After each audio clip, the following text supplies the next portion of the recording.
Good morning, Charleston, and welcome to another edition of the Brian Beatty Real Estate Show here on the Big Talker, 1250 WTMA and WTMA.com. I'm, of course, your host, Brian Beatty. Thanks so much for joining me this morning.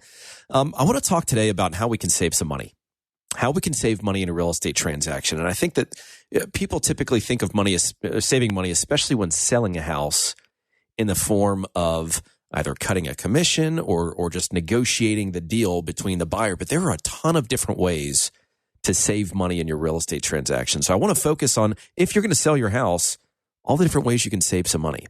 We're going to talk about some common projects that you can do around the house. There's actually a report that comes out once a year from Remodeling Magazine called the Cost versus Value Report. And so I'm going to go through some of the different projects you can do around the house, the associated cost of those projects, and then the return on investment on those projects. And then we'll talk about a few other things as the hour goes by. But, as always, if at any point in time you guys, hear something that you'd like some more information on, if you'd like to have a conversation with me off air, of course, we sell real estate at a high level. We've been doing this for 17 years here locally, sold about $1 billion worth of real estate, about 1,300 transactions. So we'd love to earn your business. If you're thinking of buying, selling, investing, or you have a property to manage, or maybe even want to get into the business, and you can reach me, you can call or text 843-800-0065, 843-800-0065, or you can check us out online. Our website is listingsincharleston.com. That's listingsincharleston.com. A lot of great information on there. You can find out how much your home is worth, find out how many buyers we have in our database for your house. It's a pretty cool feature we have. Of course, you can check us out on YouTube and Spotify, iTunes, Google Play, all that great stuff for podcasts or videos. Just a ton of information out there designed to help you become more informed with the process and with the market, so that when it comes time for you to, buy or sell a home, you're prepared. You're an informed consumer.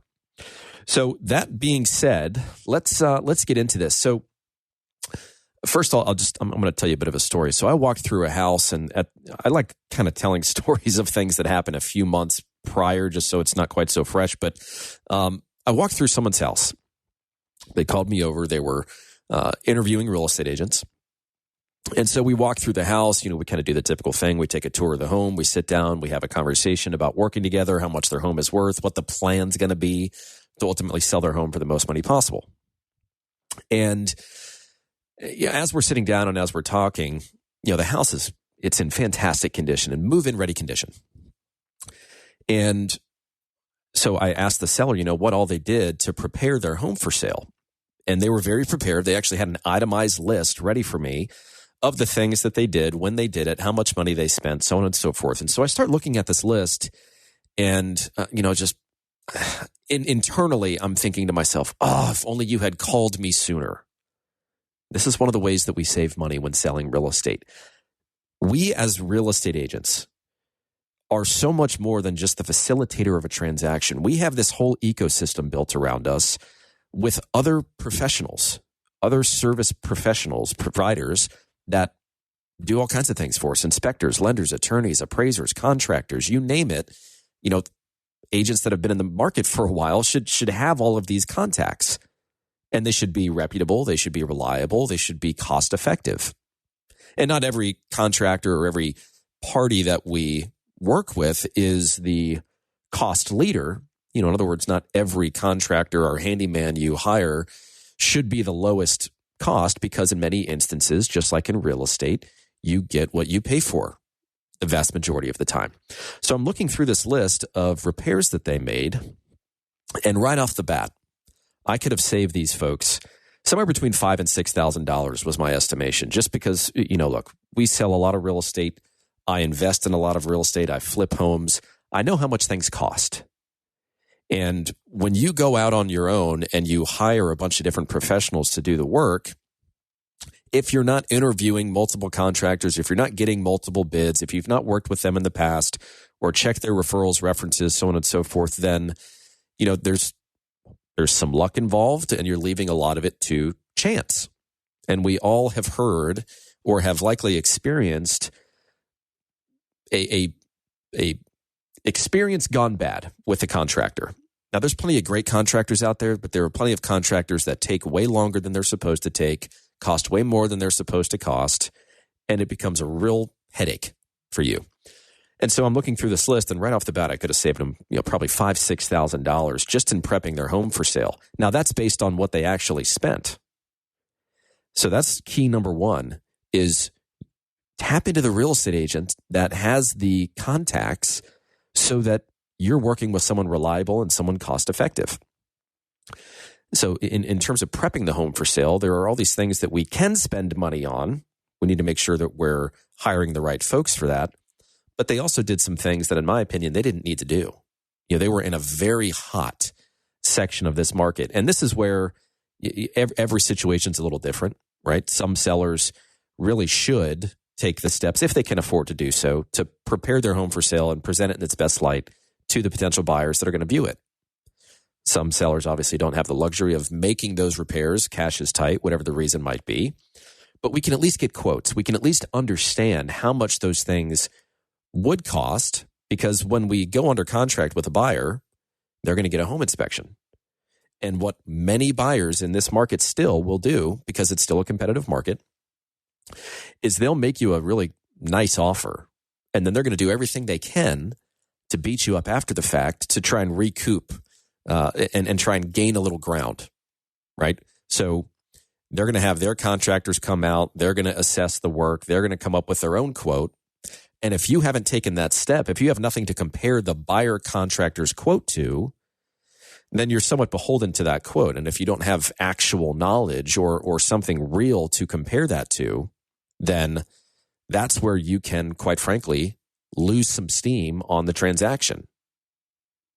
So even if you don't have the money to make the repairs, my second suggestion for you is to make sure that you at least gather quotes from your reputable contractor to understand how much these things are going to cost. And we'll get into that in just a little bit later on. But so step one, make sure that you're calling the real estate agent before you start doing a bunch of repairs or renovations to your house. And yes, there's a difference, of course, between the two, repairs and renovations. So tap into that agent's resources. Make sure that you're working with somebody that's cost effective, that's reliable, that's going to get your job done in a timely manner. And in doing so, you can save thousands of dollars. The second step, again, is determining what to do versus what not to do. We want to make sure that if we're doing something to the house, that it's either going to cause it to sell for more money or cause it to sell faster, which could theoretically cause it to sell for more money. Because remember, when you're selling a house, it's all about creating a sense of urgency. It's all about creating this fear of loss, right? When a buyer walks through the house, you really want them to feel and believe that if they don't do something, if they don't very seriously consider making an offer or make an offer, then someone else will. So creating that fear of loss through really effective marketing and by having the condition of your home, cause them to feel as though, hey, we really don't have to do much here. Anything that we might do is just going to be cosmetic in nature or personal preference related. Those are the kinds of things that cause homes to sell quickly and for more money. But again, determining what to do versus what not to do is important. I think you also need to have a conversation with your agent about who's going to pay for what. And the thing that comes to mind there is staging. Traditional staging can work in some instances. I think in other instances, traditional staging is not necessary. Again, we have to analyze the market that your specific home is within, the location, the price range, how active buyers are within it. And that's going to help us determine our game plan moving forward. But so much can be done through virtual staging. And if you've not seen this, it's pretty amazing what they can do now.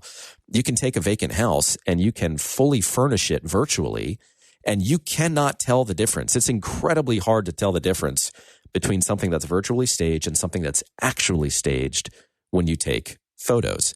And I think the idea behind staging is to give the buyer an idea of how you can utilize that space, right? Which can be done virtually. Now, of course, when you're walking through the house, it's still going to be a vacant house, but they can at least go off the photos and get some ideas, right? Not every buyer out there has the ability to picture what their home is going to look like when it's furnished, right? Some folks struggle with that vision, and that's okay, but virtual staging can take its place.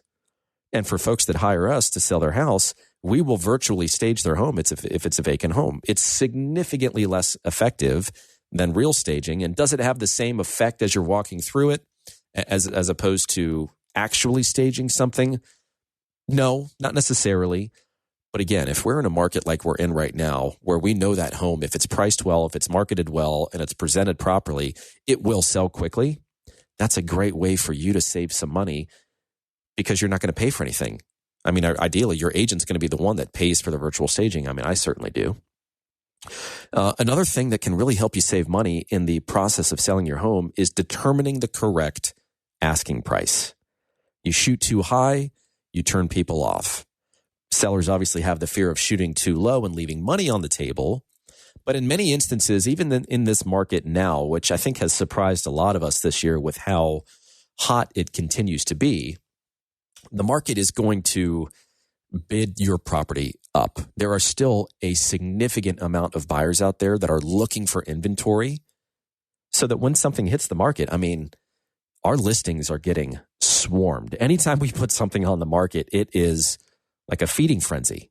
And it's because we still locally are dealing with very low inventory. In fact, our inventory in most instances, although it of course changes on a daily basis, but our inventory is continuing to go down. We were hopeful that we would have more options as we were going into the summer. That's really not turning out to be the case. So you've got basically two groups of people that are going to look at your house when you initially list it for sale. You're going to have group number one that are active, ready, willing, and able buyers. You know, when something hits the market, they want to come and see it. They want to make a decision on whether they want to buy it or not. The second group of people are the people that just enter the market every day, right? Something has changed in their lives and now they're ready to buy a house. Well, usually within the first 3 to 4 weeks, you kind of exhaust that first group of buyers, right? They see it online.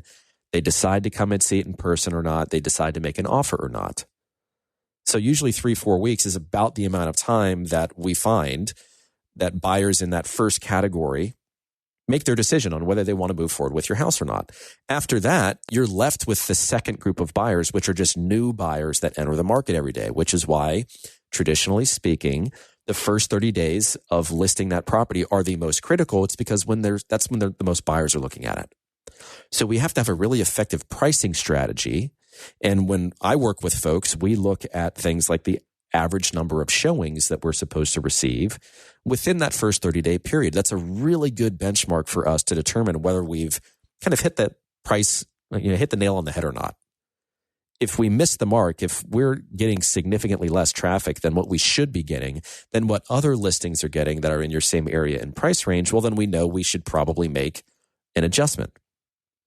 But that initial pricing strategy, I think, is critical and something that you and your agent really need to think clearly about, because we're still in the market, and I know I've talked about this a lot on this show, but we're still in the market where agents are likely to tell you what you want to hear in order to get your listing because they are so scarce. They're afraid, and this is me just being honest, but they're afraid that if they tell you the truth about what your home is actually going to sell for, that you're not going to want to put it on the market. And now they've lost an opportunity to have a listing. And you have to understand that from a real estate agent's perspective, having a listing is key. It's gold, because regardless of whether that home sells or not, they can still use that listing to leverage it for other business. They're still getting buyers that are calling them. Maybe they're spreading the word about the listing if they're doing a really good job, and they find other people that also want to sell. So having an inventory of things to sell creates more inventory for real estate agents. You don't want to be the person that's using or that's having your home be used as a lead generation machine for a real estate agent, rather than being a listing that the sole purpose is to sell the house. So something to take into consideration, which is why I always say that when you're having a conversation with an agent about the value of your home, they need to show you their work. They need to prove to you how they arrived at that value. I mean, you should be sitting shoulder to shoulder looking at the data and having them explain to you why they made the adjustments that they made to arrive at the value that they believe will cause your home to sell. If they walk in with a pre-printed CMA and say, look, the average price per square foot in your neighborhood is X and you're a little above average, so I think we can ask this. I mean, it's a very lazy way of approaching a valuation to real estate. So something to be careful of. There are a few other ways that we can save some money in a real estate transaction. I'm going to take a quick break. When we come back, we'll finish up that conversation. And then I want to tell you, some projects around the house, the average cost associated with them, and then how much money you recoup when you go to sell your house. So stick around. This is the Brian Beatty Real Estate Show right here on the Big Talker 1250 WTMA and WTMA.com. Remember, if you want to reach out to me, you want to have a conversation about selling your home, buying a home, investing in real estate, managing your rental properties, or maybe even getting into the business. My number is 843-800-0065. That's 843-800-0065. Or go to listingsincharleston.com. That's listingsincharleston.com. Stick around. We'll be right back. Have a real estate question? Ask Brian Beatty. Send him an email, lowcountryhomesales@gmail.com. The Brian Beatty Real Estate Show is on 1250 WTMA.